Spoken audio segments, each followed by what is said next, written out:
Donc, grand sujet, est-ce que les femmes enceintes ou allaitantes peuvent consommer de la nigelle, donc que ce soit sous forme de graines ou sous forme d'huile? Je vais donc vous répondre non pas par une expérience personnelle, mais plutôt d'un point de vue professionnel. Et de ce fait, je vais me baser sur les études scientifiques qui ont été menées à ce sujet. Il faut savoir qu'il y a peu d'études qui ont été menées concernant la femme enceinte et la prise d'huile ou de graines de nigelle. Du coup, on n'a pas beaucoup de données à disposition pour pouvoir déterminer s'il faut déconseiller ou non la prise de nigelle. Néanmoins, les études, ou les essais plutôt, qui ont été menés démontrent que la nigelle, donc la prise de nigelle, peut entraîner des fausses couches avant les 3 mois. Au-delà, on n'a pas forcément de données supplémentaires. Même si on a une étude qui démontre des fausses couches, le problème, c'est qu'on ne peut jamais déterminer si c'est vraiment dû à la prise de nigelle ou si c'est dû à un autre facteur. On ne saura pas forcément la vraie cause. Donc c'est toujours délicat d'attribuer une fausse couche à un produit en particulier. Dans le cas de la nigelle, le problème qui se pose, donc, c'est qu'on n'a pas suffisamment de données pour pouvoir dire si ça entraîne des fausses couches ou non, si ça peut entraîner également des accouchements prématurés ou de possibles problèmes avec l'embryon ou le fœtus. Dans ce cas-là, ce qui va se passer, c'est qu'on va tout simplement appliquer un principe de précaution. C'est ce qu'on va appliquer d'ailleurs dans de nombreux produits pour les femmes enceintes et allaitantes. C'est-à-dire qu'au vu du peu de nombre d'études ou d'essais cliniques qui ont été menés, on préfère directement déconseiller ces produits-là parce qu'on ne sait pas justement quel sera l'impact sur la mère et le futur enfant à naître. Donc on applique un principe de précaution. Et c'est aussi d'un point de vue légal pour que les professionnels puissent se protéger. Parce que si jamais il y a une fausse couche ou un accouchement prématuré ou une mort in utero, on ne saura pas si c'est dû à la nigelle, à la prise de nigelle, d'huile ou de graines. La mère peut tout à fait attaquer la personne, le fabricant ou le revendeur, et lui faire porter le chapeau, tout simplement. Donc on préfère appliquer ce principe de précaution pour se protéger légalement et être sûr qu'il n'y ait aucun problème à côté. Dans la théorie, les producteurs d'huile de nigelle ou les revendeurs sont censés vous dire que c'est déconseillé pour les femmes enceintes et allaitantes. C'est-à-dire que par principe de précaution, normalement c'est déconseillé. Maintenant, en pratique, comment est-ce que ça se passe? Donc si on va du côté de l'Ayurveda, donc la médecine indienne, pour vous donner un exemple, on permet à la maman, donc qu'elle soit enceinte et allaitante, d'utiliser la graine ou l'huile de nigelle vraiment de manière très restreinte, donc sur maximum 10 à 15 jours, si elle ne trouve aucun autre remède à ce moment-là de disponible, qui soit compatible avec son état de santé. Il y a également aussi une utilisation particulière qu'on fait avec les graines de nigelle dans l'Ayurveda, c'est-à-dire on les donne après l'accouchement. On les donne dans quel but? Tout simplement pour nettoyer l'utérus, prévenir la fièvre puerpérale, donc qui intervient après l'accouchement, et également pour lancer bien correctement la lactation, puisque les graines de nigelle sont galactogènes. Donc je vais vous mettre les indications, comment est-ce que ça se passe en barre de description. Maintenant, en pratique, les femmes enceintes ou allaitantes, beaucoup consomment la nigelle. Donc, moi, voici les conseils que je pourrais vous donner, vraiment, si vous tenez à en prendre.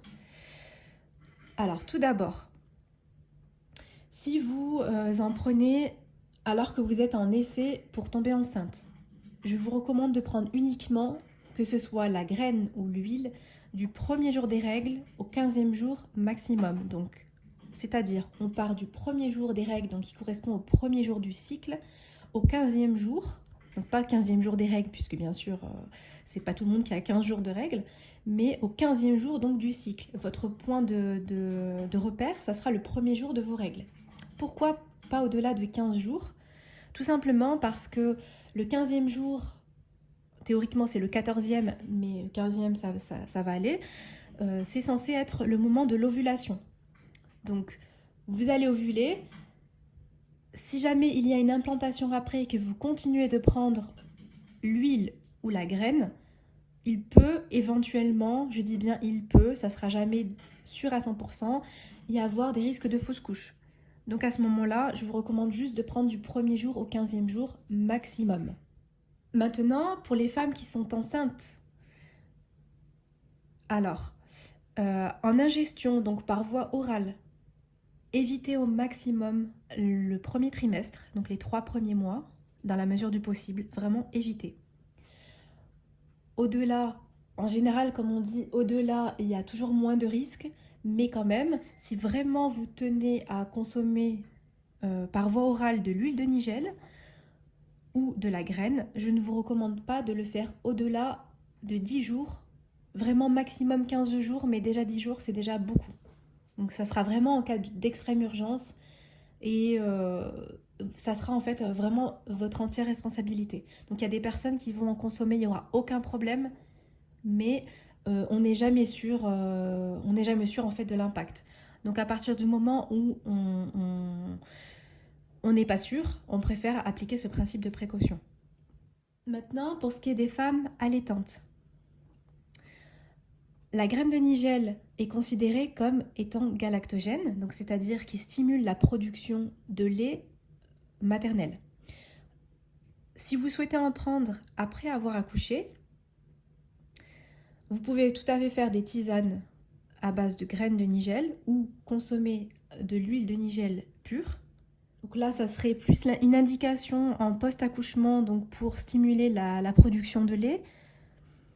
Et également prévenir tout ce qui sera problème post-accouchement, donc comme je vous ai expliqué, la fièvre puerpérale, les hémorragies, voilà, diminuer ce genre de risque. Donc ça serait dans ce cadre-là. Donc justement là, dans ce cas-là, il faudra que ce ne soit pas une prise prolongée. Pourquoi? Parce qu'il y a des études qui ont été menées justement à ce sujet où on s'est rendu compte que les femmes allaitantes qui prenaient de la nigel pendant une certaine période, cela leur entraînait en fait l'inhibition de la prolactine qui est une hormone impliquée dans la lactation. Donc c'est-à-dire que la prolactine va baisser et automatiquement il y a un risque de tarissement du lait. En tout cas, ça peut mettre potentiellement en péril la lactation. Donc à ce moment-là, de prendre maximum sur 15 jours. Voilà, vraiment pas plus. Il faut toujours être dans un juste milieu. Maintenant, concernant l'application sur la peau et les cheveux. Donc, par voie orale, là, en fait, par voie orale, ce qui est le plus problématique, c'est surtout que dans la graine, dans la graine de nigel, il y a une huile essentielle qui est contenue, d'où d'ailleurs la fameuse molécule thymoquinone, à qui on doit vraiment un des meilleurs principes actifs de la nigel. La prise d'huile essentielle lors d'une grossesse ou dans l'allaitement, le souci c'est que c'est vraiment quelque chose de très très concentré et on ne saura jamais vraiment l'impact que ça a. Donc c'est pour ça qu'en fait on préfère quand même éviter. Donc par voie orale, ça sera quand même beaucoup plus fort, beaucoup plus actif et puissant que par la peau. Par la peau, il y aura beaucoup moins, on va dire, de danger, si on peut dire ça comme ça. La peau, mine de rien, elle absorbe quand même les substances. C'est pour ça qu'il faut faire vraiment aussi attention à ce qu'on met sur notre peau. Mais la barrière cutanée va quand même filtrer pas mal de choses. Il n'y aura pas le même impact que si on allait ingérer le produit. C'est comme si, par exemple, pour un produit ménager, imaginons de la javel, vous en mettez sur vos mains ou vous l'ingérez, l'effet ne sera pas le même. Donc là, c'est la même chose en fait pour la nigel. L'huile, elle sera beaucoup plus concentrée que la graine. Ça, par contre, il faut le savoir. Là, on a vraiment beaucoup plus de principes actifs et l'huile essentielle est quand même beaucoup plus concentrée dans l'huile que dans la graine. Donc pour tout ce qui est application cutanée ou au niveau du cuir chevelu ou sur les cheveux, ça sera pareil. C'est-à-dire, si vous voulez en mettre, vraiment ne le faites pas sur une durée prolongée. Dans tous les cas, ce qui sera toujours le plus judicieux, c'est vraiment d'être toujours dans un juste milieu et d'éviter, en cas de doute, d'utiliser des produits, que ce soit la nigelle ou que ce soit d'autres produits. À partir du moment où vous avez un doute, essayez d'éviter. Ça sera toujours mieux, autant pour vous psychologiquement et autant éventuellement pour votre santé et celle de votre bébé. Parce qu'on ne sait jamais si c'est à cause de ça ou pas, mais dans tous les cas, vaut mieux éviter, comme ça vous pouvez vous préserver.